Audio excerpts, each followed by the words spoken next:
Walet kami sedang kedatangan tim juri untuk urban farming. Selamat siang Bapak. Monggo diperkenalkan diri untuk teman-teman tim saudara. Saya Muhammad Ridwan dari Dinas Ketahanan Pangan dan Pertanian Kota Malang, selaku Ketua Tim Juri untuk Lomba Urban Farming. Pada hari ini, tanggal 5 Juli tahun 2022, kami melakukan penilaian untuk tahap kedua. Jadi tahap pertama sudah dilaksanakan kemarin tanggal 10 Mei. Ini kita tahap kedua untuk menilai Lomba Urban Farming. Kemudian yang setelah saya sampai ke sini, ternyata antusias dari warga khususnya RW 7 itu sangat besar sekali. Apalagi setelah saya melihat konsep tadi yang sudah disodorkan oleh kader lingkungan, ternyata dari utara sampai selatan, nanti semua lembaga di kelurahan terlibat semua, termasuk RW-nya dari 9 RW ya, di Sukun ya, dari 9 RW terlibat semua. Dan saya sudah melihat yang untuk lembaganya sudah berjalan sebagaimana mestinya. Terutama yang di tempatnya Gapotan, karena Gapotan itu memang sudah sering memang melakukan yang namanya urban farming. Jadi urban farming itu adalah pertanian perkotaan dengan memanfaatkan lahan yang sempit untuk kita bercocok tanam segala jenis tanaman sayur, buah, toga, dan umbi-umbian. Yang paling penting lagi karena ini programnya kota, terutama Ibu Wali Kota memang sering menekankan bahwa untuk lomba urban farming tahun ini lebih ditekankan ke bunga telang. Dan saya tadi sudah dapat laporan, ternyata di Kelurahan Sukun itu bunga telangnya sebanyak 2.000, tersebar di 9 RW, itu sudah bagus. Kemudian di samping bunga telang, nanti kita juga akan melihat olahannya bunga telang. Tadi sudah banyak, ini sudah banyak olahannya. Kami harap dari dinas, semangat untuk berurban farming ini tidak hanya dilaksanakan waktu lomba aja.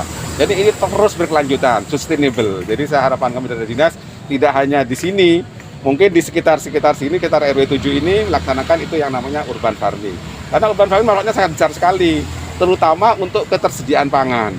Karena kalau lihat kita harga Lombok sekarang sampai 100.000, kalau kita nanam di Lombok, insya Allah tinggal petik kalau butuh. Saya di rumah juga gitu, di rumah nggak pernah beli sayur, nggak pernah beli tomat, nggak pernah beli lombok, tinggal metik di depan rumah saya. Jadi harapan kami, kemudian untuk yang khusus untuk programnya PKK, yang ikut melekat di dinas, itu ada yang namanya Aku Hatinya PKK. Aku itu, apa aku itu Mbak? A-nya Mbak, Pak Lurah apa A-nya? Amalkan, kukuhkan hatinya PKK. Jadi program Aku Hatinya PKK ini adalah setiap rumah, setiap pekarangan di depan rumah kita, itu harus menanam minimal 5 polybag sayur sama 5 polybag toga. Itu harapan Ibu Wali. Kalau dari kami sebenarnya itu kan minimal. Kalau dari kami sebanyak-banyaknya kita menanam tanaman di depan pagar kita, di depan pekarangan kita. Karena kalau kita melihat pekarangan kita hijau, insya Allah hati kita tenang. Pribadi nih kalau bangun pagi lihat tanaman hijau, insya Allah tenang. Tidak hanya hijau kalau melihat ojir, Mbak. Jadi kita melihat tanaman. Itu mungkin.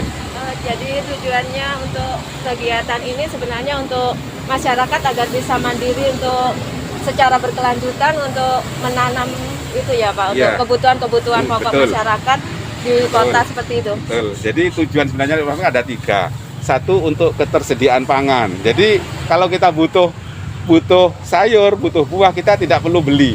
Yang kedua untuk aksesibilitas pangan. Aksesibilitas itu keterjangkauan. Jadi keterjangkauan ada 2, satu stok, yang kedua harga. Jadi kalau stoknya ada, insya Allah kita nggak kemana-mana. Yang keempat baru meningkatkan pendapatan. Jadi nanti kalau kita sudah mengkonsumsi sendiri dan berlebih, maka hasilnya nanti akan dijual. Sehingga menambah pendapatan keluarga atau meningkatkan ekonomi masyarakat. Gitu. Baik Bapak, kalau menurut Bapak, bagaimana kesan-kesan Bapak setelah datang di RW 7 di Jalan Walet ini? Yang pertama sebenarnya bagus, jadi luar biasa. Satu dari partisipasinya, saya coba jempol untuk Pak Lurah. Jadi partisipasinya semua lembaga diajak semua, itu sudah bagus. Karena kalau kita di kelurahan lain, tidak semua lembaga itu diajak. Ini mulai dari LPMK, BKM, Karang Taruna, KLC, Gapotan, semua diajak untuk berurban farming, itu sudah bagus. Yang kedua, yang paling penting lagi, kalau sudah partisipasi sudah bagus. Yang kedua yang masih kurang itu produk olahannya Pak Lurah. Jadi kalau nanti produk olahannya ditingkatkan, terutama yang dari bunga telang. Untuk produk olahan, saya sudah tangkap di kelurahan yang lain, tidak hanya cuma makanan. pangan. Jadi olahannya bisa misalnya hand sanitizer dari bunga telang, itu bisa. Kemarin saya di kelurahan lain ada untuk ini Mbak, untuk saingannya MS Glow. Jadi ada face spray katanya biar glowing.